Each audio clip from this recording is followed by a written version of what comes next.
This is the 5th year of the Daniel Barden Mudfest and New York Sash's 4th year sponsoring the event. I'm here today with Dan Williams of Williams Events, who organizes this event every year. Dan, give us an overview of what this event is all about. So Daniel Barden Mudfest was created out of the Sandy Hook tragedy where the 20 first graders were killed and the 6 administrators. My niece was in the school the day of the tragedy and lost her best friend Daniel Barden. So this event is in remembrance of him. So what the Daniel Barden Mudfest is a half-mile kids obstacle run, a 5K adult obstacle run, and then we also have a 5-mile adult obstacle run that is timed if you desire. We also have music on the course. We've got 7 bands, and right next to me we've got the Monkey Bars. We'll have Gary Robertson Jr. will be playing here. And then we've got a real stage set up where we've got 4 really hot bands that are going to be playing after the runners cross the line. Oh, those Monkey Bars are always a challenge for me. Every year I struggle through them. What do you think the key is? Well, the key is definitely grip. So you can work on grip ahead of time, just lifting weights or hanging on a door frame.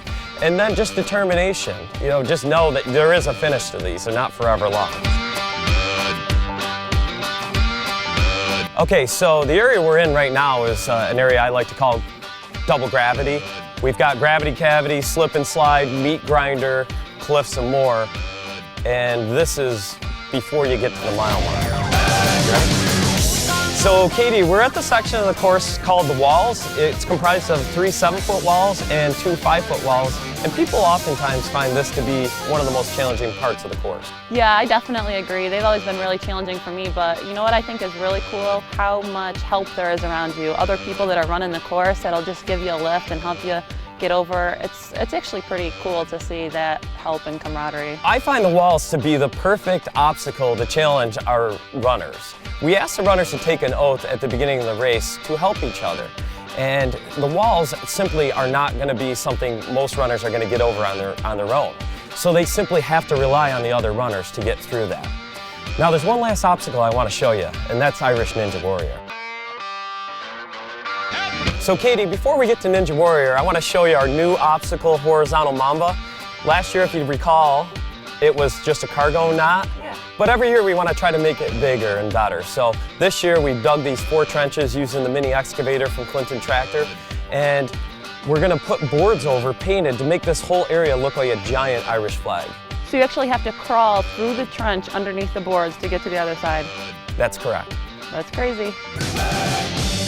So we're at mile 4 in the 5-mile course, and this is Irish Ninja Warrior. It starts with a rope swing over the first pond.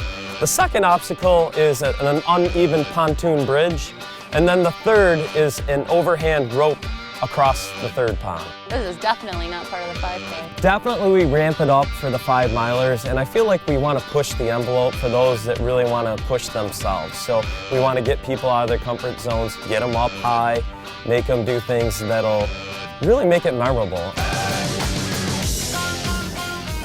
So we're at the finish line obstacle, which we call Paul Bunyan's cabin. We built this thing last week. Basically, it's a log cabin structure, and then we take 4 20-yard dumpsters that are provided by Wheelock Disposal. We stuff those in, we put plastic in them, and then we take the pond water and we fill them. And as the runners come down from the top of the hill, they have to climb up some ladders, and then they shimmy across just above the dumpsters and on a slippery pole. And then the finish line is right here. I didn't follow them last year, and I'm not going to follow them this year either. But it's April 29th, right? Correct. It's April 29th. Registration is open right now at bardenmudfest.org. You just simply go on and register. And if you're looking to volunteer and don't feel like you can run, we're really looking for volunteers as well. Last year we were able to raise almost $70,000. This year I'm looking to boost up to $100,000. So 100% of the proceeds we raise go to charity.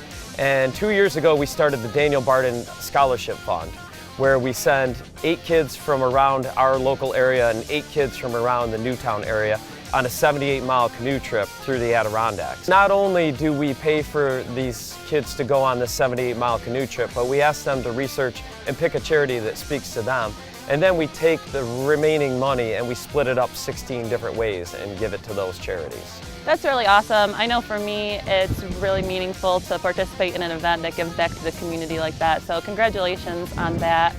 And I know myself and New York Sash is really excited for the 2017 Barden Mudfest, April 29th. I'm looking forward to another great day. Thanks, Dan.